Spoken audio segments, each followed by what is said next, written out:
Eh mon gars, Ouais, mon gars. est-ce que t'as déjà voulu devenir un personnage de fiction? Ah ouais, carrément. Ah ouais? Bah oui, évidemment. Et lequel? Alors, il y a eu Piccolo dans Dragon Ball, Ah ouais. Indiana Jones dans Indiana Jones, Ouais. et puis sûrement un Jedi, quoi, par-ci par-là, quoi. Bon alors ok, dans le premier, on va dire que tu rentreras plus dans la catégorie du mec dont je vais te parler. Ok. Il y a un Brésilien passionné de modification corporelle et probablement d'heroic fantasy qui a réalisé son rêve en faisant greffer des crocs pour ressembler à un orc. Un orc, ok, d'accord. Voilà, après s'être fait tatouer environ 85% du corps, Orc, parce que c'est désormais son nom, a dépensé 450 € pour se faire ajouter 2 crocs pointus géants dans la bouche. Il a également un certain nombre de piercings sous-cutanés, des globes oculaires tatoués, la langue fendue, le nez creusé et des oreilles taillées pour ressembler le plus possible aux créatures du Seigneur des Anneaux et de Warcraft. Pas mal du tout, je lui souhaite en tout cas bien du courage pour ses futurs entretiens d'embauche, hein. On est d'accord. Conscient que son apparence peut effrayer, Orc insiste sur le fait qu'il est seulement lui-même. J'essaie d'être moi-même, ce ne sont que mes idées, mes inspirations viennent du cœur, je ne me suis inspiré de personne. Bon, là je dis mensonge, une inspiration pareille doit forcément avoir une origine, même si là ça me paraît pas évident à creuser. Ah, Tolkien. Je me fume une clope et puis des trucs comme ça quoi. Pas mal, c'est français. Ah, j'ai donné à boire à Polo. C'est un bon compagnon, Polo. Comment vous appelez-vous? Je m'appelle Thérèse. Je t'encule, Thérèse. Je te prends, je te retourne contre le mur, je te pèse par tous les trous, je te défonce, je te mets, Thérèse. Et alors, où allons-nous les gars?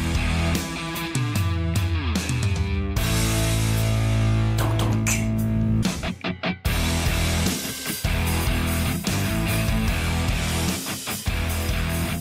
Bonjour, bonsoir et bienvenue dans Ton Culture, le podcast qui va au fond des choses. Comme tous les 15 jours, c'est vraiment super sympa de vous retrouver pour vous raconter des trucs très intéressants, deux sujets aléatoires à la fois. Et pour cela, je ne serai bien sûr pas seul, car je serai accompagné de mon dude, qui est aussi mon vieux gars, qui est aussi le co-animateur de cette émission, qui est aussi assis en face de moi, qui est aussi consterné par la pauvreté de cette présentation. Je veux bien sûr parler de Sam. Comment vas-tu bien, toi, là? Ah, ça va bien, et tu me donnes tellement de casquettes, mon gars, ça me fait un melon. Ah bah ouais, je sais. Et puis alors, d'autant que bon, là peut-être que tu es un peu plus humble aujourd'hui après la soirée qu'on a passée hier soir. Oui, légèrement, je suis calme. Tu es calme. Ouais, je suis très Ça calme. t'a calmé, hein. Et toi, tu es calme également? Je suis très calme, très Ouais. humble, mais prêt à dispenser de la très bonne culture. On est d'accord. Je voulais faire un petit retour en arrière durant notre épisode sur la piraterie et les bigorneaux qu'on a fait il y a un certain temps. Oui, effectivement. Qui sont d'ailleurs ces deux sujets, mes deux sujets favoris, hein. Ouais, on est d'accord. Ah, ouais, c'est absolument. vraiment. Ouais. Et ben en fait, au début des années 80, il s'avère que mes parents ont été une famille Des bigorneaux test pour le non, Non. une famille. merde. Oh mon Dieu, la révélation. Une famille test pour le Minitel. Et voilà, et donc j'en ai parlé à mon père qui m'a dit que en fait non, il le laissait tout le temps dans le placard parce que la seule fonction gratuite c'était l'annuaire qui était plus compliqué à utiliser que le bottin. Ah. Parce que sinon le reste des services, notamment 3615 Là, vilain, pampan, vilain, zizi, eh ben, pampan. eh ben exactement, et ça coûtait très très cher. Ah bah oui, bah parce qu'en plus c'était du chat. Ouais, Donc fallait bien payer l'employé qui chattait avec toi. voilà. Gérard, 45 ans. Non, c'était Hula, tu devrais Oui, le savoir. oui, évidemment. Et je voulais aussi faire un erratum par rapport à notre dernier épisode sur Napoléon, parce que il se trouve qu'on s'est avancé sur des trucs qui ne sont pas complètement vrais. Tu veux dire que j'aurais dit des conneries? Mais moi aussi, Ah. parce que oui, j'ai dit que Napoléon avait inventé le passeport. Ce n'est pas vrai. Au 19e siècle, il y avait effectivement des passeports, mais ils ne comprenaient pas de photos. Ils décrivaient simplement la personne, donc son nez, son manteau, son menton, son teint, avec des fois des exemples assez vagues du style le nez est moyen ou normal. Voilà. Peu importe ce que ça veut dire. c'est Alors là, va exactement. chercher quoi. Il faudra attendre le 20e siècle pour que les gouvernements réellement mettent en place des passeports, surtout au moment de la Première Guerre mondiale, pour les histoires d'espionnage. C'est très intéressant. Et voilà, c'est ça. Et alors aussi un truc sur lequel on ne s'est pas entendu, comme quoi Napoléon aurait été incinéré ou pas. Ah oui, effectivement. Et alors j'ai trouvé pourquoi est-ce qu'il y a eu confusion, parce que en fait le moment où ils ont ramené le corps de Napoléon de Sainte-Hélène à Paris s'appelle le retour des cendres. En fait, les cendres, ça définit le corps de Oui, Napoléon. mais bon, en même temps, Oui, mais non, mais c'est ça, mais je suis désolé, il faut Pourquoi vraiment... ils disent les cendres, quoi? Bah, Merde. Je suis désolé, moi j'ai bien donc le corps de Napoléon se trouve bien aux Invalides. Comme il avait d'ailleurs toujours dit, il voulait être inhumé sur les bords de la Seine au milieu de ce peuple français qu'il avait tant aimé. C'est beau. Et donc voilà, et donc, j'ai bien été voir ça sur napoléon.org, qui précise bien, hein, c'est Précis. bien, voilà, c'est bien lui qui est dans son tombeau. D'accord. Et pas ses cendres, du coup. Exactement. Bon, maintenant qu'on a mis les barres sur les T, les points sur les I et les ponts sur des... Et les N sur les Apoléons. Ouais, excellent. Oh là là là là là là. Il est temps d'attaquer le premier sujet. Let's go. Minous, viens là. Miaou. Viens là. Viens là. Miaou. Mais viens là. Miaou. Ah, les chats. Ah, les chats. Mystérieux, fluffy, vicieux, arrogant, sans gêne, star d'internet et trop mignon. Voilà les premiers qualificatifs qui me viennent quand on parle de ces animaux domestiques, numéro 2 des animaux de compagnie dans le monde, les premiers étant bien évidemment les chiens. Je pense pouvoir affirmer sans me tromper que sans nécessairement en posséder un, tout le monde sait ce qu'est un chat dans les grandes lignes. De ce fait, je ne vais pas vous faire un classement des différentes espèces de chats, on va plutôt essayer de les comprendre au travers de leur histoire et de quelques questions que je me suis posées durant l'écriture de ce sujet. Alors on va commencer par la définition du petit Robert. Petit mammifère familier à poils doux, aux yeux oblongs et brillants, à oreilles triangulaires et griffes rétractiles. Synonyme, matou ou minet. Oh bah oui. D'ailleurs si c'est un gros, on dit que c'est quoi? Bah c'est un gros patapouf. Mais non, c'est un gros minet. Ah, oh. Remontons. On va être cucu, je sens. Ah, ça va être génial. Remontons d'abord aux origines, si tu me le permets. Remontons aux origines, si je te le permets, oui, effectivement. D'accord, parfait. Ouais. Selon une étude publiée en 2017 dans la revue scientifique Nature, Ecology and Evolution, la domestication du chat s'est faite en 2 vagues. D'abord au néolithique, soit il y a à peu près 10 000 ans en Anatolie, puis en Égypte antique. Donc elle a accompagné les débuts de l'agriculture. En stockant du grain, les hommes ont attiré des rongeurs, puis leur prédateur naturel, le Felis sylvestris libica, le chat sauvage de ces régions en fait, qui se nourrissait aussi tout en protégeant les récoltes. En fait, c'est pour ça à la base qu'on a domestiqué Bah les ouais, chats. bah il fallait bien trouver une utilité, quoi. C'était Et- pas parce qu'ils étaient trop mignons. Non, là, c'était vraiment utilitaire. Ouais. Vient ensuite l'Égypte antique, qui est le 2e berceau de la domestication du chat, effectué au cours d'un long processus qui s'acheva 2000 ans avant notre ère. Le petit félin était un auxiliaire précieux des riverains du Nil, veillant sur les récoltes tout en chassant les serpents qui rôdaient autour du foyer. Saleté de serpent. On n'aime pas ça. Hein. Et au fil du temps, les anciens Égyptiens développèrent aussi avec lui un lien plus profond comme dans nulle autre civilisation depuis. Au 2e millénaire avant Jésus-Christ, ils l'introduisirent dans leur panthéon riche en figures animales. C'est à Horus, le faucon. Ouais, tout ça. ouais. On le retrouvait donc aux côtés du dieu soleil Ra, luttant contre Apophis, le serpent des ténèbres, et également gros méchant de la série Stargate. Il n'était pas rare que les chats soient enterrés avec leurs propriétaires et même momifiés avec les mêmes égards que les êtres humains. Les archéologues ont aussi retrouvé plusieurs nécropoles où reposaient parfois par dizaines de milliers des chats momifiés. Ces momies étaient même devenues un véritable commerce. Il y a les prêtres qui tuaient des chatons, les entouraient de bandelettes et les vendaient aux pèlerins en quête des faveurs de la déesse à tête de chat.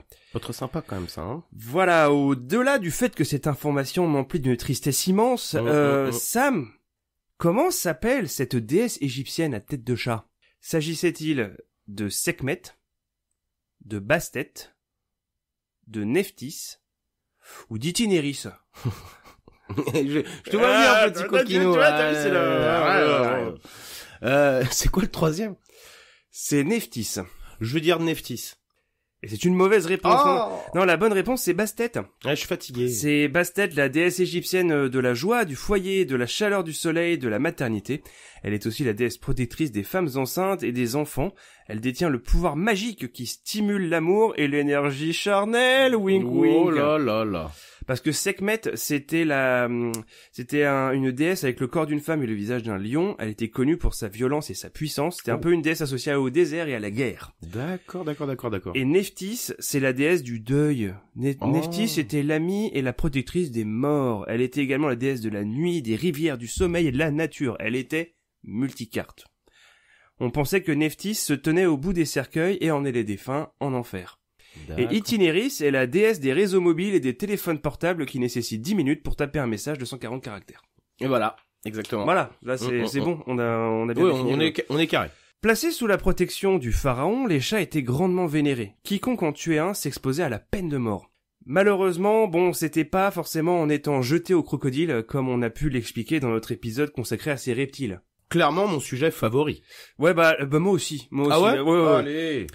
Dans les quelques siècles avant Jésus-Christ, l'expansion de l'Empire romain accéléra ensuite la diffusion du chat à travers l'Europe, via les routes commerciales, mais aussi les mouvements des légions, qui amenaient des chats dans leurs campagnes militaires pour veiller sur les vivres, toujours de la même manière. Celui qui était au début un animal rare et exotique finit par se banaliser. À la fin de l'Empire, donc soit au 5e siècle, le chat était ainsi solidement établi dans toute l'Europe. Nous voilà maintenant au Moyen-Âge, cette période si géniale de l'histoire, période où le chat est diabolisé et persécuté. Un proverbe du Moyen-Âge disait « Il y a toujours une occasion de battre son chat ». Ouais, voilà. Ok. Les bails ils sont posés, je pense. Malgré tout, le félin continuait à coloniser l'Europe. En plus d'attraper les souris, il rendait d'autres services. Sa fourrure permettait de confectionner couvertures et habits. Ses excréments étaient utilisés dans la pharmacopée. Alors la pharmacopée, ça c'est un truc. Dis-le-moi. Mais je vais te le dire tout de suite. Mais qu'est-ce que c'est quoi donc? C'est un ouvrage encyclopédique qui recense principalement des plantes à usage thérapeutique, mais également des substances d'origine animale et plus récemment des substances chimiques. Alors moi je sais pas qu'est-ce qu'ils faisaient avec les merdes de chat. Bah je pense que ça devait rentrer dans la préparation de poudre ou de trucs comme ça, j'imagine. Je sais pas. Ça sent quand même très mauvais. Ouais, peut-être qu'il les mangeait, je sais pas. Va savoir. Efficace, discret, indépendant, le chat trouvait sa place partout, château, maison ou monastère. Malheureusement, il était hors de question que l'Église laisse les chats tranquilles. Et à partir du XIIe siècle, celle-ci condamnait toute affection envers les petits minous. De plus en plus, le chat fut associé à une symbolique négative et à diverses tares morales, gloutonnerie, hypocrisie, perfidie. L'Église toujours là pour nous empêcher de kiffer. Hein. Ah non mais c'est ça, dès que c'est un peu trop mignon, ça passe pas. Ah ouais non. L'Église se mit à voir en lui une incarnation du démon, surtout quand son pelage était de couleur noire. Les hérétiques tels que les Vaudois et les Cathares furent accusés par l'Inquisition de mêler des félins à leurs rituels maléfiques, au cours duquel ils... Eh bien Sam, que faisait-il à ces chats? Ils leur embrassaient l'anus, ils éclataient leur furoncle sur eux, ils frottaient leur partie génitale sur eux, ou ils leur faisaient des petites papouilles. Oh là là là là. Bah déjà rien que ça, ce serait passible d'un crime, hein, a priori selon ce que tu m'as dit. Ah juste les avant. papouilles non. Mais bon allez, je vais dire même si tout semble un peu invraisemblable, je dirais qu'il leur embrassait l'anus. Et c'est une excellente réponse. Oh yeah. Le pape Grégoire IX, initiateur de l'Inquisition en 1233, disait: par une statue descend un chat noir de la taille d'un chien de taille moyenne, un gros chat. Hein. Ouais. La queue retroussée et que le novice, le maître, puis chacun à son tour baise au derrière. C'est le pape qui a dit ça. Hein. Enfin, moi là. Ah bah si c'est le pape. Si c'est le pape, oui. on peut rien dire. Bah hein. oui. Plus tard, l'animal fut aussi associé aux sorcières, soupçonnées de se changer en chat pour commettre leurs méfaits, comme dans... j'allais dire Sabrina, apprentie sorcière. Pas du tout. Ça, c'était un chat qui parle, c'est rien à voir. C'est vrai. Et c'était aussi, par exemple, pour étouffer les enfants dans leur berceau. Certains chats furent même envoyés au bûcher avec leur maîtresse. Il ne faut pas pour autant imaginer que les chats étaient systématiquement persécutés. Jetés par centaines, ils étaient pas non plus jetés par centaines dans les brasiers ou brûlaient les sorciers, tout ça. Mais malheureusement, le chat restait mal aimé et pouvait quand même servir de victime expiatoire lors de fêtes populaires, comme brûler vif lors de la Saint-Jean ou jeter du haut du beffroi durant le carême. Oh, quelle belle célébration. C'est la fête. Alors ça, c'était en Europe, mais qu'en était-il ailleurs ? Tournons-nous oui. vers le Moyen-Orient, parce qu'il s'avère que le prophète des musulmans, Mahomet, était aussi un grand ami des chats. Ah. C'est ce que suggèrent plusieurs hadiths. Alors, les hadiths, ce sont des écrits qui rapportent les actes et les paroles du fondateur de l'islam, qui forment avec le Coran le socle de la religion musulmane. Donc, étymologiquement, le mot hadith, ce qui signifie ce qui est transmis, c'est un recueil des actes et des paroles de Mahomet. Bah remarque, en même temps, hadith, ouais. L'association d'idées est excellente. Lorsque les nouveaux musulmans étaient confrontés à un problème de la vie de tous les jours, évidemment, ils avaient personne vers qui se tourner, et c'était pas forcément inscrit dans le Coran. Et donc si la solution ne se trouvait pas là, comment savoir quel était le droit chemin? Et donc ils prirent l'habitude de se tourner vers les compagnons du prophète et de leur demander comment il aurait réagi face à telle ou telle situation. D'accord. Et ça, c'était consigné dans les hadiths. Il y en a beaucoup, il y en a énormément. Ah, j'imagine, je n'en doute pas. Un de ces hadiths indique notamment que le prophète du 7e siècle ne voyait rien d'impur à faire ses ablations avec une eau lapée par un chat. Okay. Alors du coup, on peut imaginer que ça vient d'une personne qui s'est dit « Est-ce que je peux me laver avec l'eau qui a été léchée par un chat ?» Effectivement. Eh ben, écoute, apparemment oui, il y a aucun problème. Bon. Selon une croyance populaire qui n'est toutefois pas étayée par un texte sacré, Mahomet aurait lui-même possédé un chat nommé Mueza.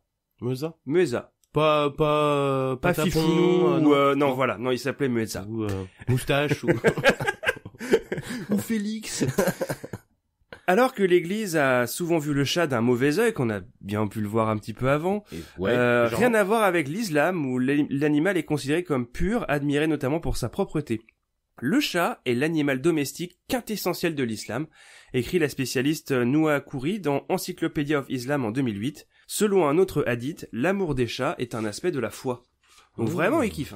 D'accord. Là, Bah ouais, mais même rien à voir, quoi. Bon, alors je sais pas si tu prévoyais de le mentionner, donc peut-être que je m'avance un peu, mais la Turquie... mais écoute, sors ta petite serpe et coupe-moi l'herbe sous le pied, j'attends que ça.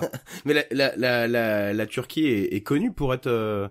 pour donner un grand respect aux chats, justement, et tu les vois, genre à Istanbul, par exemple, tu vois des chats partout... et tu peux vraiment tu les laisses tranquilles, quoi. Ah, c'est comme les vaches sacrées en Inde, limite, ou c'est... Oh, bah peut-être pas le même statut, quoi. Ouais. Mais en tout cas, c'est des animaux qui sont respectés, qui sont laissés tranquilles et on les laisse faire leur vie, quoi. D'accord. Et, ouais, bon, vraiment et apparemment les Turcs ont une profonde affection pour les chats. Bon, c'est très intéressant. Bah ouais, non, c'est cool, je trouve. Au Japon, grand pays du chat aussi. Bah oui. Ah oui. Parce que l'animal a débarqué relativement tard dans l'archipel, autour du 6e siècle. Il a été introduit en fait pour protéger les manuscrits bouddhistes contre les rongeurs. Et c'était aussi souvent un cadeau qui était fait aux empereurs. D'accord. Bah toujours en fait la même utilité, hein. Ouais. Pour chasser les rongeurs, quoi. Bah c'est ça qui est étonnant, c'est qu'à la base c'est un animal de garde. Soit tout l'inverse de ce qu'il est maintenant. Tu m'étonnes. c'est quand même très très paradoxal. Hein. Ouais. Dans cet archipel vénérant le Japon.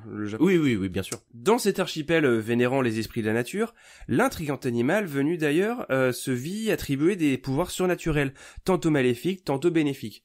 Donc dans le folklore nippon, il présentait ainsi depuis les origines 2 visages.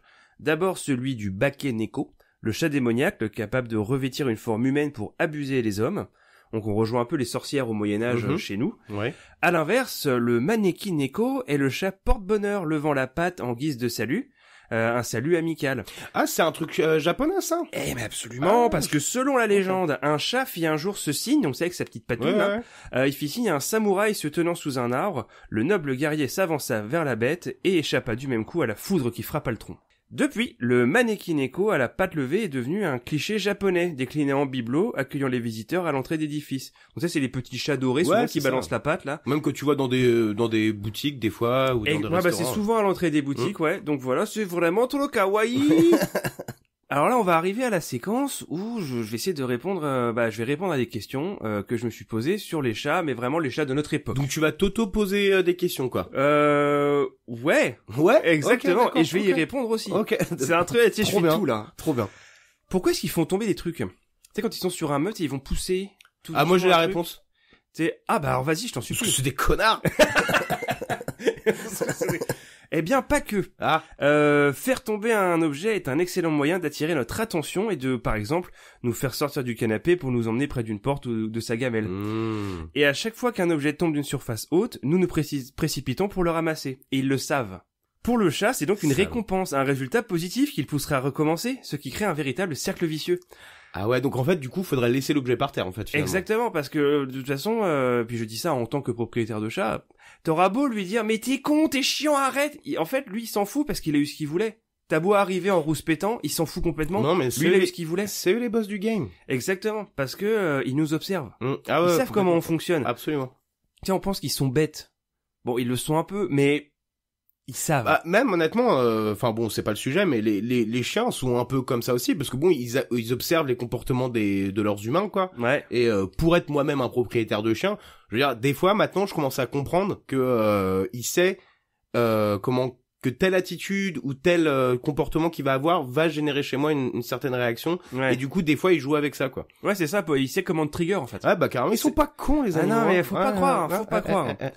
Peut-on dresser un chat? Est-ce que c'est possible? Alors, a priori, tu peux apprendre à ton chat à retenir son nom. Moi, c'est le cas du mien. Donc, à dire son nom aussi, peut-être? Non, ça, Non. il y a quand même... Ah, merde. Dommage. Ça reste un chat. Je suis déçu. En fonction de vos habitudes et de l'environnement de l'animal, ce dressage peut aussi passer par le port du harnais pour être promené en laisse. Alors ça, c'est une chance sur 2, parce que sinon, ce qu'il va faire, c'est qu'il va faire ce qu'on appelle du sandbagging. Ouais. Voilà, il se laisse tomber et en fait, tu le traînes. C'est plutôt ça qui se passe. La patience, la régularité et la répétition sont les clés pour parvenir à dresser un chat. Moi, je n'irai pas jusqu'à dire mensonge, mais bon, après, non, si, il y a des gens la qui récompense aussi. Ça, c'est clé dans oui, le... ça, c'est vrai que ça peut marcher aussi. Et puis, là, on a déjà vu, tu sais, ces vidéos, t'as un chat qui utilise les toilettes, par exemple. Ouais. Un rêve éveillé pour moi. Bah, c'est vrai que c'est pas mal, hein. Ah là Franchement. là, ça, ce serait cool, mais apparemment, faut vraiment lui apprendre très très jeune. Mais surtout, bon, ce qu'il faut pas oublier, c'est que un chat, par définition, n'a aucune envie de te faire plaisir. C'est ça le truc, c'est que le chat, il s'en fout, il a pas envie de te plaire. En comparaison du chien qui, lui, ne vit que pour ça. Ouais. Limite, si quand tu félicites ton chat, il va pas se vexer. Ou tout simplement, il va pas comprendre, en fait. Ouais. C'est un concept qui lui est complètement étranger. Pourquoi ils sentent bon, alors que de manière générale, ils puent de la gueule sévère? Alors malgré une haleine qui ferait rougir mon moi du passé un dimanche matin au Hellfest, après s'être lavé, les chats peuvent sentir le chaud ou même des fragrances fruitées ou sucrées. Historiquement, les chats ont une odeur personnelle, et à l'état sauvage, ils déguisent en fait leur odeur pour se camoufler pendant la chasse. C'est pour ça qu'ils se lavent autant. Et après avoir chassé et s'être nourris, ils nettoient méticuleusement leur pelage pour éliminer l'odeur de la proie qui pourrait attirer d'autres prédateurs. Ah. Donc en fait, l'odeur que peut avoir ton chat, ça dépend aussi de la relation qu'il a avec toi. En général, il fait en sorte d'avoir une odeur qui te plaît. C'est fou quand même. Ah ouais, carrément. Ouais. Et en fait, ces odeurs chaudes sont présentes surtout après avoir dormi et résultent des sentiments d'affection et de confort. Ils ont 9 glandes qui produisent des odeurs agréables à notre attention. D'accord. Ça, souvent, quand t'as ton chat il a dormi, quand tu vas le renifler, il sent bon. Ouais. Il sent bon. C'est... Mais je trouve qu'honnêtement, bon, même si les chiens, par exemple, bon, excuse-moi encore une fois une petite aparté, quoi. Mais même si les chiens n'ont pas cette faculté de vraiment se nettoyer eux-mêmes, même s'ils le font d'une certaine façon, c'est leur coussinet. Oh là là, qu'est-ce que ça sent bon, les coussinets de chiens. Ça sent la chips. Je sais pas comment dire ça. C'est trop bizarre. Ça alors sent les trop chips, bon, alors quoi. lesquels? Les salés ou les saveurs poulet braisé? Parce que moi, Non, c'est ça que je voudrais savoir. salé nature, arôme pomme de terre. Ouais. Ok. Ou le popcorn. Enfin, c'est bizarre. Ça sent un truc comme ça, quoi. T'as goûté? Ah, j'ai croqué. Ouais, J'ai croqué la ouais. pâte à mon Ziggy. Bon, il a pas trop aimé, mais il s'en remettra. Voilà. J'avais rien d'autre à ajouter. Eh ben, j'arrive déjà à ma conclusion, figure-toi. Oh, mais c'était fascinant, c'est aller trop vite, mon gars, quoi. Attends, j'ai encore la conclusion quand même. Ah. Au travers de mon exposé d'une qualité rare, Le melon. on a pu voir que l'homme n'attendait du chat que ce qu'il savait déjà faire, chasser des souris. Rien à voir par exemple avec le chien, qui a fait l'objet d'un long processus de sélection pour s'assurer de sa fidélité et lui faire accomplir des tâches bien précises. Résultat, le chat est resté des siècles durant un être semi-sauvage, indépendant, insaisissable. Ce qui a eu une influence majeure sur la façon dont les hommes le percevaient. Ici admiré et divinisé, là vilipendé et jeté au bûcher, selon les lieux et les époques, il a toujours été un animal à part. Et si vous en avez un, aimez-le de toutes vos forces, et avec un peu de chance, il vous aimera aussi. Oh, c'est beau. Et comme on a pu voir que par le passé, les hérétiques avaient tendance à embrasser la lune de leur chat, enfin, censément en tout cas, toi tu vas nous parler de en gros, l'endroit qu'on ne voit pas. Mystère et boule de gomme.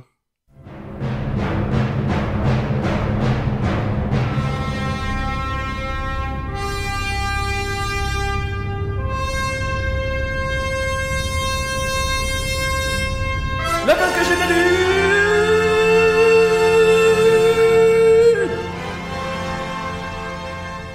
Le firmament, avec ses astres qui y dansent et les événements qui s'y produisent, fascine l'humanité depuis toujours. C'est simple, on a toujours observé le ciel, que ce soit pour y prévoir le futur, planifier son emploi du temps, raconter des histoires, ou même pour comprendre nos origines. Le plus ancien observatoire astronomique retrouvé à ce jour se trouve en Allemagne, et est estimé Ça commence bien. Ouais. À moins 5000 avant Jésus-Christ. Les Chinois d'alors, quant à eux, commenceront dès moins 2300 à nommer des étoiles.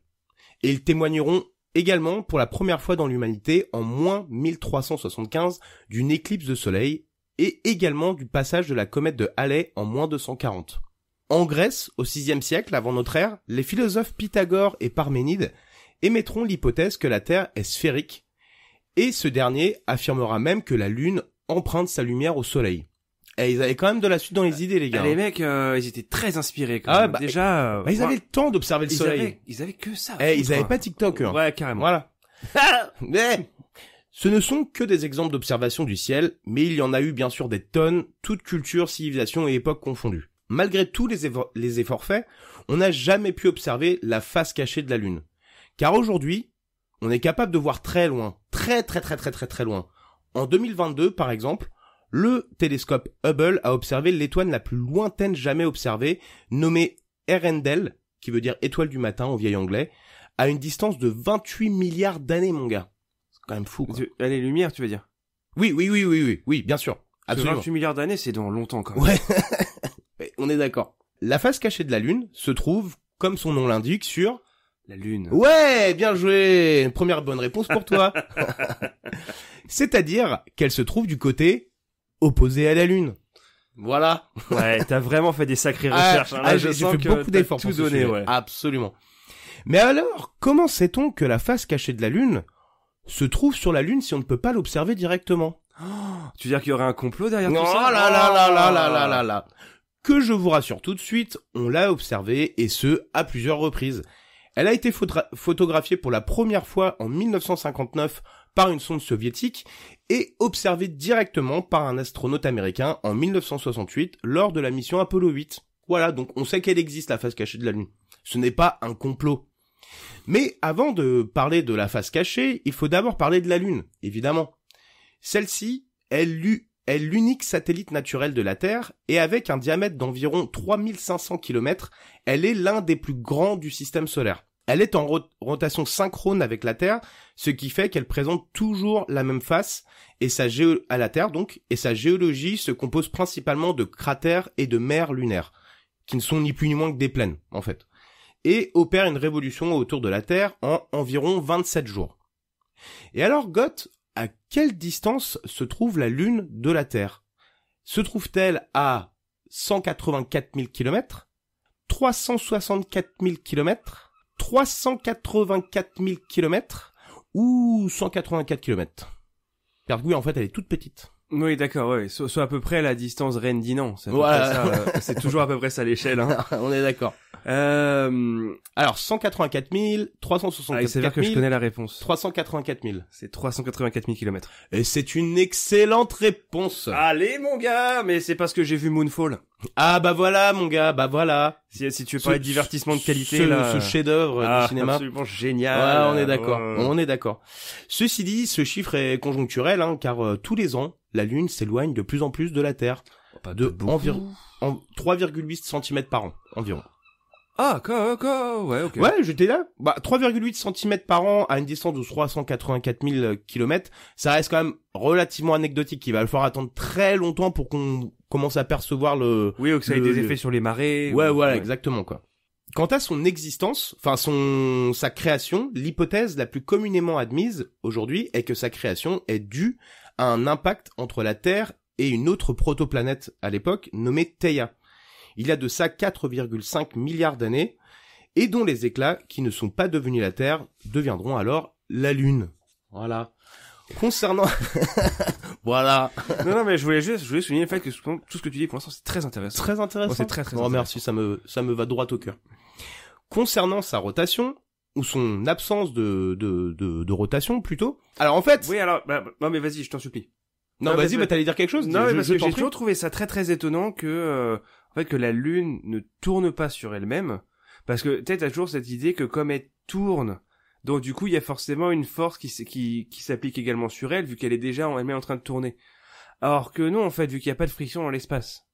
Ouais, mais... Donc si elle n'a pas été forcée de tourner à un moment donné...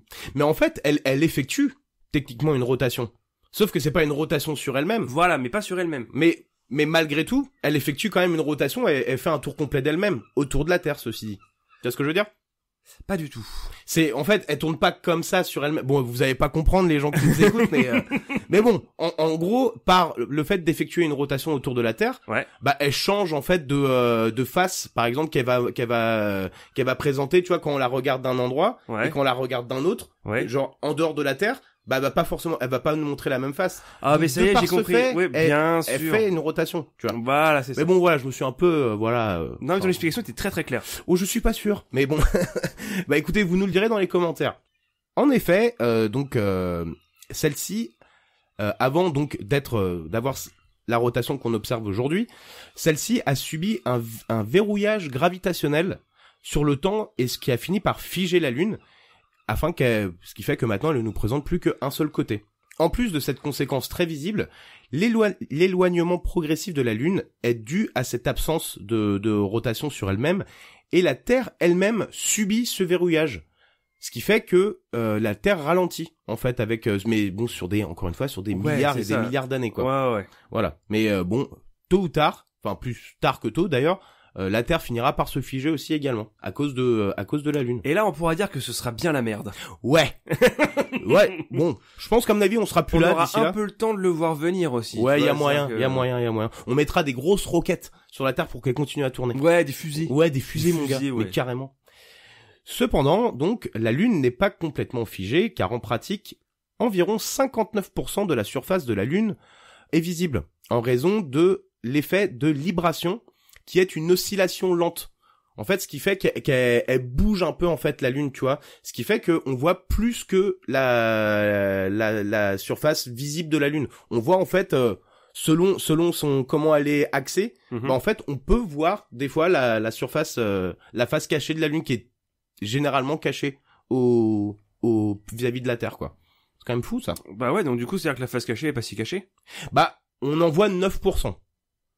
Ouais. Donc il reste quand même 41%. C'est-à-dire que c'est plus une face visible, si tu veux mon avis. Ouais, allez, voilà. Donc voilà, donc techniquement, on peut voir une partie de la face cachée de la Lune. Alors maintenant, je propose qu'on sorte des faits et qu'on s'aventure dans le champ des mystères, de la spéculation et de la conspiration. Évidemment, l'une des théories les plus connues est que les extraterrestres auraient des bases cachées sur la face cachée de la Lune. En effet, durant la guerre froide, l'alunissage des astronautes d'Apollo n'aurait eu en fait aucun rapport avec le fait de faire un gros flex sur le reste de l'humanité, mais bien pour y rencontrer les extraterrestres. De quoi ont-ils bien pu parler? De la météo, du prix de l'essence qui ne cesse d'augmenter? On ne le sait pas, et ne le sauront sûrement jamais, car c'est un secret que le gouvernement nous cache, car comme chacun sait, le gouvernement. Mais oui, le gouvernement, tout à fait. Exactement. Des films ont tenté de surfer sur cette vague, comme le très grand film Iron Skies. Le chef-d'œuvre, le chef-d'œuvre, effectivement. Donc, film sorti en 2012, et où des nazis ayant échappé à la défaite de la Seconde Guerre mondiale sont allés se réfugier dans des bases se trouvant sur la face cachée de la Lune. Un peu tiré par les cheveux, ça, par contre, à mon humble avis, il y en a toujours qui exagèrent, quoi. Il y a évidemment tout un tas de théories qui spéculent sur le fait que la face cachée de la Lune abriterait des installations minières, car oui, le gouvernement mondial a déjà commencé l'exploitation minière de la Lune. Ah bah, faut faire de la thune, mon gars. Bah ouais, attends, carrément. Tu crois qu'on a que ça à faire? Évidemment. L'exploration spatiale, ça va 2 secondes, hein. On est d'accord. Voilà, moi, je veux voir le cours de mon action monter, moi. Sinon, aucun intérêt, sinon. C'est d'ailleurs prouvé par des photos, ou alors des vestiges d'installations extraterrestres anciennes, ce qui est d'ailleurs prouvé par des photos, ou encore Xavier Dupont de Ligonnès, qui est également prouvé par des photos.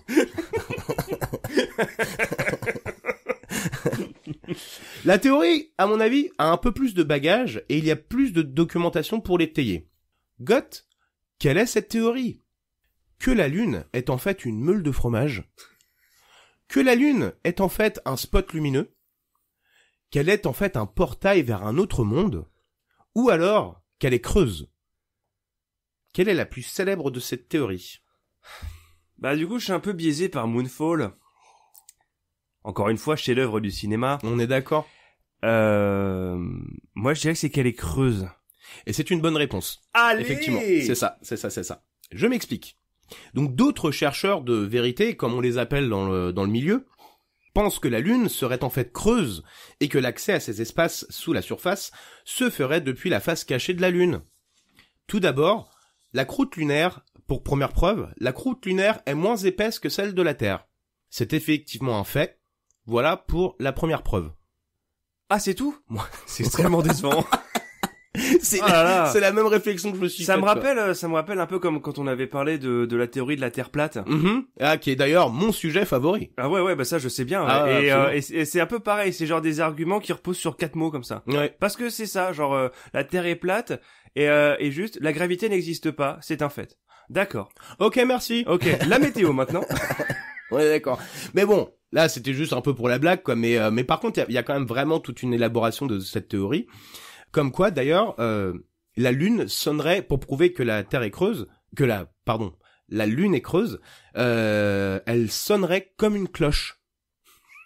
Eh oui. Alors, est-ce que ils ont prévu des petits vaisseaux avec des gros maillets pour aller taper dessus et voir si ça sonnait creux? Parce que moi, sinon, tu peux pas le prouver. Non, mais en fait, ça a été démontré plus ou moins par accident. Car ça a été observé entre 1969 et 1977, quand des sismomètres, installés sur la Lune, ont enregistré des tremblements de terre. La NASA rapporta de ces observations que la Lune sonnait comme une cloche pendant environ 1 heure. Ce qui, selon les partisans de cette théorie, apporte une preuve irréfutable que la Lune est creuse.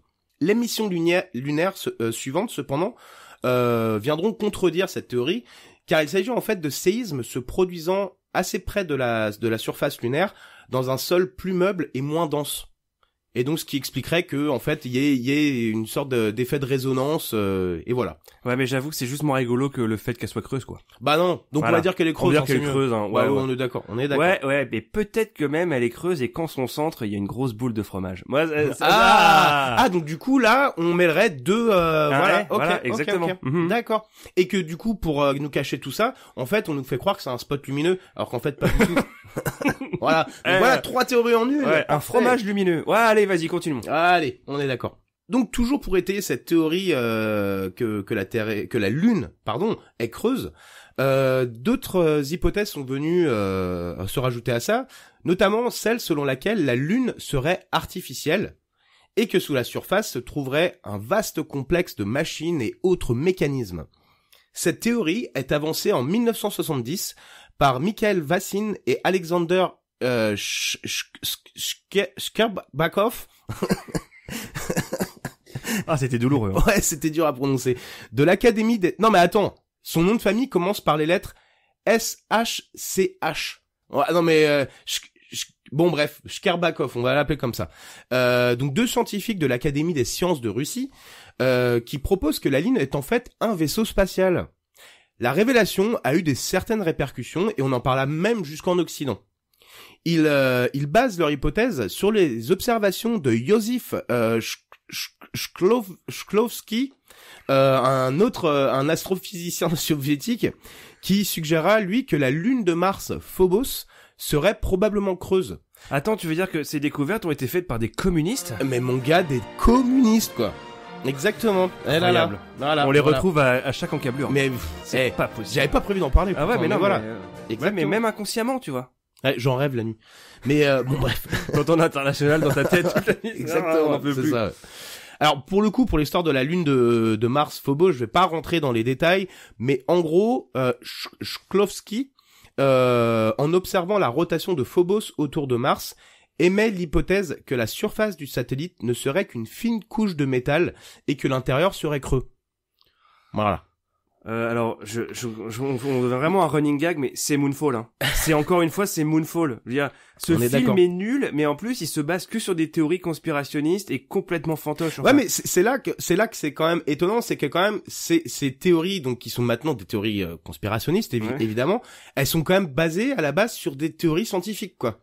Enfin, oui, mais qui sont émises par des scientifiques. Oui, mais enfin, c'est des théories fumantes, quoi. Ah bah ça, on est d'accord. On est d'accord.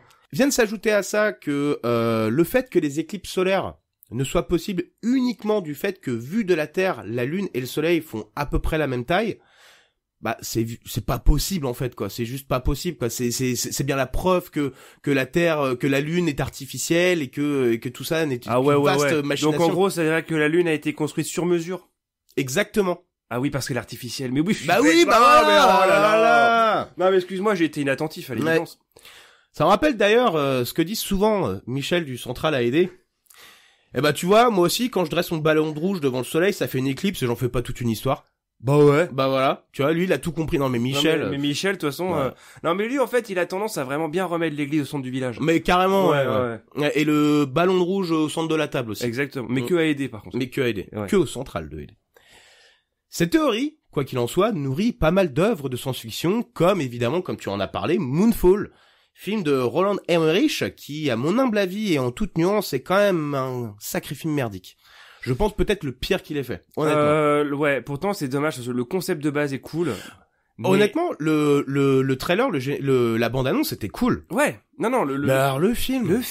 Oh là là. Mais c'est lamentable. C'est chiant. C'est Et en une- plus, je déteste l'acteur principal, là. Je sais même plus comment il s'appelle. Je sais plus non plus, De mais... toute façon, tout le film est une succession de clichés Ouais. abominables. Dommage pour Roland Emmerich, parce que pourtant, il a fait des super films, ce gars, mais bon. Independence Day 2012. Bah voilà. ouais, c'est clair. Comment le jour d'après, c'est lui aussi, non? Absolument. Et ça, je crois que c'est peut-être mon préféré, celui-là. J'aime vraiment beaucoup ce film-là. Bref, c'est pas un sujet sur Roland Emmerich, ceci dit. Un jour, peut-être. Peut-être un jour, effectivement. Mais d'autres auteurs avant lui feront des histoires sur une possible lune creuse, comme H.G. Wells, écrivain qui a fait La Guerre des Mondes, qui écrira Les premiers hommes sur la lune en 1901, où ils sont décrits des insectoïdes vivants dans une lune creuse, ou encore Isaac Asimov dans Terre et Fondation en 1986, qui raconte l'histoire d'un robot vivant dans une lune creuse. Voilà, donc c'est vraiment C'est vraiment un thème récurrent, quand ah même. bah ça nourrit l'imagination. Ouais, quoi. ouais, clairement, ouais. Tu m'étonnes qu'après, il y en a qui y croient vraiment.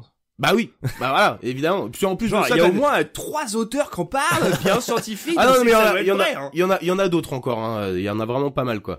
Et mais si en plus de ça, si t'as des scientifiques qui viennent foutre la merde en commençant à travailler sur des théories qui d'une façon sérieuse, enfin bon, si on peut appeler ça comme ça m'étonne pas qu'il y ait des gens qui soient confus, quoi, après, quoi. Quoi qu'il en soit, je referme la page chercheur de vérité. Oh non, c'était bien. Bah ouais, Ah je sais ouais, bien, ouais. mais bon, les meilleures choses ont une fin, mon gars. On peut voir que la lune et sa fâche cassée... Sa fâche cassée, mon gars. Je reprends. On peut voir que la lune et sa face cachée nourrissent bien des fantasmes. Pour finir, je parlerai... Arrête de te moquer comme ça. Là, non, mais la fâche cassée, je suis désolé, c'est... La c'est fâche magique. la fâche cassée. Voilà. L'a pas compris. Elle l'a pas compris, ouais, exactement. Là, ouais. Pour finir donc, je parlerai du potentiel de la Lune. Cette année, la sonde chinoise Chang'e 6 s'est déposée sur la face cachée de la Lune et a ramené sur Terre de précieux échantillons. La mission, d'une durée de 53 jours, avait pour but de forer le sol de la face cachée, ce qu'elle effectuera avec succès. Il ne s'agit bien évidemment pas d'un lobby d'amateurs de cailloux, mais bien d'une enquête afin de déterminer le potentiel minier de la Lune. Ah bah voilà, on en revient à la thune. La thune, mon gars. Mais ouais. La moula. Y a que ça qui importe, de toute façon. Exactement. Alors en conclusion, la Lune, nouvel Eldorado des industriels et des gouvernements? On ne le sait pas. Bon, ça nous donne quand même quelques petits indices. Mais à n'en pas douter, l'idée est là, et quand bien même, ces missions scientifiques sont menées afin de mieux comprendre la formation des astres, et mieux comprendre même notre propre existence, après tout. Je ne doute pas une seule seconde que de gros capitalistes voraces, eux, voient la Lune comme un territoire plein de promesses. Dans ton culture. Et nous voilà dans le débrief, le moment de l'émission où on débrief, quoi. Alors... Ah la flemme. Les transitions sont vraiment de mieux en mieux. Ah ouais. Un truc que dont j'ai pas parlé dans mon sujet parce que je trouvais que c'était vraiment trop bah non, par contre avant ça, ton sujet est excellent. Oh merci, Ah, merci. vraiment. Ça me... Alors la partie sur le conspirationnisme, ça on sait que c'est toujours un grand moment de détente. Ah bah on aime ça. Et non, c'est très très très bien vu. Très très très bien vu. J'ai pas parlé des expressions qu'on parle qui évoquent les chats. Ok. Donc il y a écrire comme un chat, c'est écrire de manière illisible, griffonner. Ah je savais même pas quoi que... Il y a appeler un chat un chat. Bah oui, Bah voilà, oui, on appelle les choses par son évidemment, nom. oui. Voilà, on va, quand tu dis que, bah, il y a du fromage dans la lune, bah, on va appeler un chat, quoi. Exactement. Avoir un chat dans la gorge. Ah bah oui, évidemment. Oui, quand on est enroué, quand on tousse, que c'est l'hiver qu'on est malade. Y a pas un chat quand il n'y a absolument personne. Ah oui, Et- effectivement. effectivement. Avoir d'autres chats à fouetter. Quand on Bah a oui, autre chose à- rapport au Moyen-Âge, tout ça, comme on aimait bien les Qu'on aime bien torturer. fouetter ses chats, Ouais. exactement. Les battre, c'était quoi déjà l'expression? Toute occasion est bonne pour battre son pour chat. battre son chat, ouais. Quel truc, C'est quel horrible. bâtard, C'est quoi. horrible, vraiment. Donner sa langue au chat. Bah oui, évidemment, Avouer ça pour avouer son ignorance. Et donc voilà, moi c'est pour ça que je voulais te poser une question par rapport au chat. D'après toi, est-ce que, parce que tout au long de leur évolution, est-ce que les chats sont craintifs du fait des persécutions qu'ils ont subies pendant toute leur histoire, ou alors ils sont tout simplement restés des gros snobs depuis les Égyptiens? Moi je pense que c'est plus la réponse 2 à mon avis. Ah ouais? Bah alors peut-être qu'il y a un traumatisme mémoriel ou je sais pas quoi, tu vois. Mais bon, ça m'étonnerait que même si ça peut s'observer chez les humains, par exemple, je douterais quand même que ça puisse s'observer chez les animaux, ce truc-là, quoi. Je pense que c'est juste que bah les chats gardent des composantes sauvages en fait, tout simplement. Ouais, quoi. qu'ils ont jamais perdu. Ouais, c'est ça. Et c'est pour ça que... Comme leur instinct de chasseur, quoi. Et moi, parce que du coup, je sais pas si c'est pareil, parce que toi, je sais que tu es propriétaire d'un yinche. D'un yinche, mon gars. D'un petit yinche. D'un klebs. Voilà, moi j'ai un gros chat. Et c'est vrai qu'il y a quand même des trucs, je sais pas si c'est pareil. Par exemple, le fait que les chats, surtout que nous c'est un chat d'appartement, et donc, et ça c'est valable pour tout le monde, un chat connaît l'intégralité des sons de ton logement. Il sait le bruit de chaque chose. Et c'est pour ça que dès qu'il y a un bruit un peu inhabituel, il se dresse tout de suite. Alors je sais pas si les chiens c'est pareil. Je pense honnêtement parce que le nombre de fois, pas si souvent que ça, mais où Ziggy, parce que oui c'est le nom de mon chien, il m'a foutu les pétoches la nuit, où c'était genre il y a quelques semaines, j'étais en train de dormir et là je commence à entendre grogner dans la chambre et je me lève et tout, je vais voir ce qui se passe et tout, et il regardait mais droit vers la porte et ça m'a trop mis un coup de pétoche parce que j'étais là, il a senti quelque chose qui allait pas ou un truc comme ça et j'ai ouvert la porte en mode comme ça. Bon en fait il y avait rien du tout. Il a juste dû entendre un bruit qu'il avait jamais entendu avant dans l'appart et ça lui a donné cette réaction là. Mais sinon après quand il entend la chaudière ou truc comme ça ou même l'ascenseur de l'immeuble, il l'entend. Il y fait plus attention maintenant quoi. Ouais voilà c'est ça, il a intégré ces trucs, il a intégré quoi, il sait que ça fait partie de son Ouais environnement. voilà ouais. Ok, et donc effectivement moi j'adhérerais aussi à cette théorie là comme quoi les chats sont, voilà, ils ont gardé leurs instincts animaux vraiment très très très sauvages, mais que quand même on les a un peu trop vénérés à l'époque et que ça laisse des traces quoi. Ce qui fait que maintenant ils doivent considérer que c'est toujours le cas quoi. Ouais c'est clair. Et en plus le pire c'est que c'est quand même le cas, on se met toujours en 4 pour eux quoi. Alors qu'eux ils en ont rien à battre. Mais non je pense qu'ils sont conscients de leur force liée à leur beauté quoi. Ouais. Je pense qu'il y a un truc comme ça quand même. Ouais, ils doivent le savoir et ils savent comment nous manipuler de manière terriblement maladroite. Et c'est un truc aussi dont j'ai pas parlé, c'est que par exemple quand tu caresses un chat et que tu sais par exemple tu vas le caresser genre un petit peu sur son flanc, tu vois, et il va se lécher immédiatement. Genre peut-être on a toujours tendance à se vexer, genre bah vas-y dis que je schlingue aussi, enfin tu vois. Et en fait non c'est juste pareil, c'est instinctif chez eux, c'est que du coup toi t'as mis ton odeur sur lui et lui il se lave tout de suite pour récupérer son odeur neutre. Comme s'il était dans la nature et qu'il fallait qu'il reste camouflé. Bah c'est censé. C'est censé. Ouais, les chats sont censés. C'est logique. C'est comme le miaulement qu'ils ont inventé pour communiquer avec nous. Alors ça, c'est quand même fou. Pour nous manipuler. Ouais, c'est clair. Voilà. Miaou, regarde-moi, je suis trop mignon là-bas. Ouais, puis j'ai la dalle. Voilà. Ah, c'est clair. Bon après, moi, j'ai un chat qui miaule pas. J'ai un chat qui est très enroué. Là. Il fait. Ouais, c'est clair. Donc c'est pas pareil. Mais il essaye. Non, mais il roucoule par contre. Il roucoule beaucoup ton chat. Il roucoule, ouais. Ouais.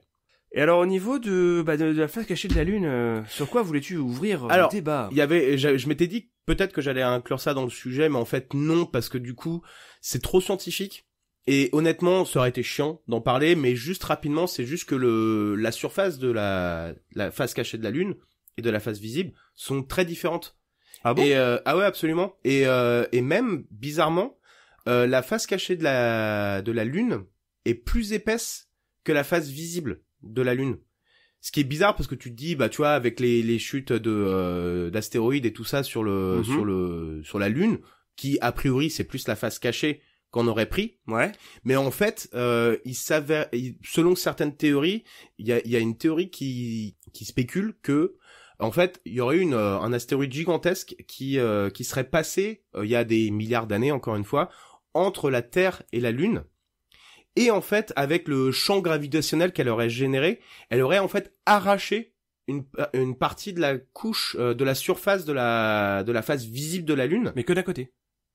Mais en fait, donc cette poussière de Lune serait rentrée en orbite autour de la Lune. Ouais. Et pour venir en fait, encore une fois, sur des millions d'années et tout ça, venir se déposer en fait sur le sol de la face cachée de la Lune, quoi. Mais encore une fois, enfin, il y a un article entier qui parle de ça, mais encore une fois, c'est que de la théorie et il y a plein de mots avec plein de syllabes que je comprenais même Et pas toi, t'aimes moi-même. pas les mots avec trop de syllabes, Oh, tu galères, comme le bon. nom des scientifiques. Ouais, tu vois, c'est ça, quoi. C'est vraiment Voilà. pas ça, quoi. Mais voilà, bah, c'était à peu près ça, parce que après, le truc, c'est que il y a pas vraiment de sujet sur la face cachée de la Lune. Il y a pas vraiment énormément d'informations non plus sur la face cachée de la Lune, parce qu'en fait, au final, bah, c'est la Lune, quoi. C'est le même astre. Par contre, parler de la Lune, là, il y a moyen. Il y en a des pages et des pages et des pages et des pages Ouais, et des pages. il y a le bouquin de Jules Verne. Et pareil. Alors ça, par contre, je sais plus si c'est dans un livre de Jules Verne ou s'ils l'ont vraiment fait. Je crois qu'ils l'ont vraiment fait. Tu sais, c'est de créer un énorme canon et de mettre des mecs dans l'obus et de tirer, quoi. En direction de la Lune pour essayer d'aller sur la Lune. Exactement. Alors s'ils l'ont fait, en vrai, très mauvaise idée. Mais je crois que c'est vrai et que bah évidemment le truc c'est que comme les mecs étaient dans le but d'un immense canon, les mecs ils se sont pris plusieurs jets dans la tronche en une seconde. Bah, pulvérisé, quoi. Bah ils ont récupéré l'obus et puis bah disons que dedans il y a de la confiture, quoi. Bah c'est ça. Mais je suis plus sûr à 100% de savoir si ça s'est vraiment passé ou pas, donc ça c'est encore une fois à vérifier. Donc si vous êtes curieux de voir s'il y a des mecs qui ont été réduits en purée dans un canon. Mais par contre, ce que j'ai trouvé plutôt cool, c'est que la Lune, c'est l'un des plus grands satellites naturels du système solaire. Oh, on a le meilleur. Ouais. Plutôt cool. Ouais, exactement. Contrairement du coup à Phobos et à Deimos, qui sont en orbite de Mars. Ouais, c'est ça. C'est ça. Et c'est là que d'ailleurs l'UAC mène ses expériences sur la téléportation dans Doom. Donc c'est pour ça que c'est pour ça que tu connais. Eh, ok. bah, bien sûr. Mais bon, c'est pour ça que voilà, il faudrait mieux ne pas y aller tout de suite, quoi. Évidemment. C'est là que s'est ouvert la porte vers l'enfer. Est-ce que tu as un mot de la fin? Ouais, Sleep. Eh bien voilà, merci d'avoir passé cette petite heure avec nous, nous espérons que vous avez passé un bon moment et appris des tas de petites choses pour vous permettre de vous rendre très intéressant sans faire votre intéressant. Et bien sûr, on vous revient avec une nouvelle émission dans 2 semaines. D'ici là, abonnez-vous sur la plateforme où vous écoutez vos podcasts, mettez-nous 5 étoiles pour nous permettre d'apparaître dans les résultats de recherche, c'est très important et ça nous permet de continuer cette merveilleuse aventure qu'est Dans ton culture. Et évidemment, comme d'habitude, rendez-vous sur Instagram pour vous mettre au courant de nos prochaines sorties, nous laisser des commentaires et pourquoi pas nous soumettre vos sujets. Oui, parce qu'on prend tous les sujets qui passent. Nous, on bouffe à tous les râteliers, nous. Allez, kenavo les potos. Gros bisous tout le monde, bon après-midi.